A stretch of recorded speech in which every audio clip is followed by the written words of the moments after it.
What's going on, YouTube? This is What Would Josh Do, and this is gonna be an exciting video. So I just did an unboxing of the Nest Wi-Fi Pro. It was just a 2-pack, but I went and got the 3-pack because I haven't seen a single video on YouTube of somebody with the 3-pack, specifically the colored versions of it. So, you know, multiple different colors.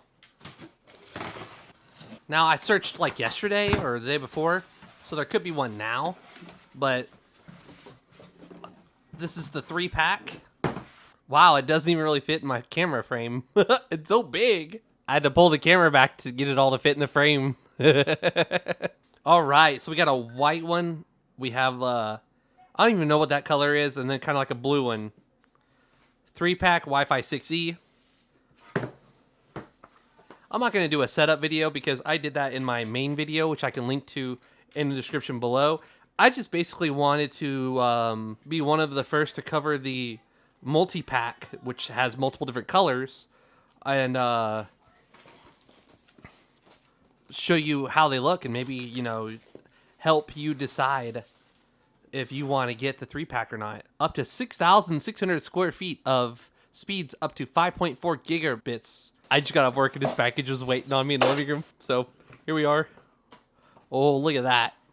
Look at that. That is kind of cool. We've got 3 Nest Pros.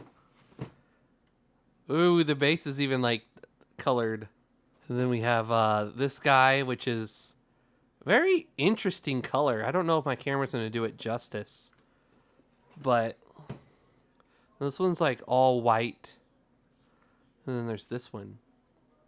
I haven't even decided which one I'm going to put in what place yet. I know I'm going to put one in my living room, one in my office, and one in my bedroom so that I have 900 megabits per second, like 932 on my S22 Ultra, and on my Pixel 7 Pro I get over 900. And since this is the 3-pack, you get 3 power cords.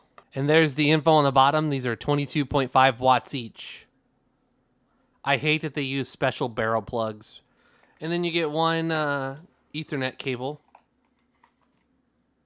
All right, that about wraps up the video. I just wanted to do a quick unboxing.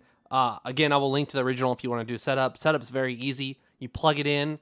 You plug in your main one first, whichever one you want. So like if I wanted this one in the living room, I would connect my internet into this port right here, plug in the power, and then scan the code on the bottom.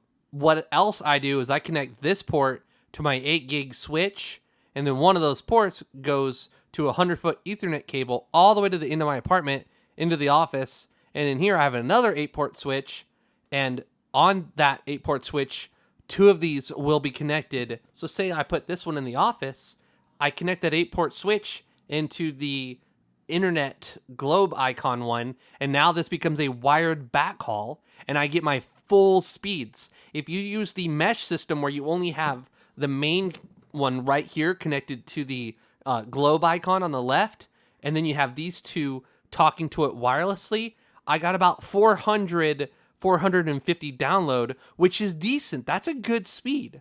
But when I then connected this port right here into this port right here, it changed everything. Now in this room, in this office, if I have this one in here, I will get 900 plus.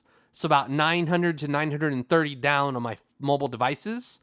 And then this one will be connected right here through the switch in the office, if that makes sense. This is for my modem.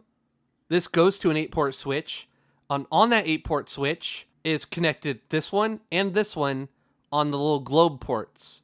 And now these become wired backhauls.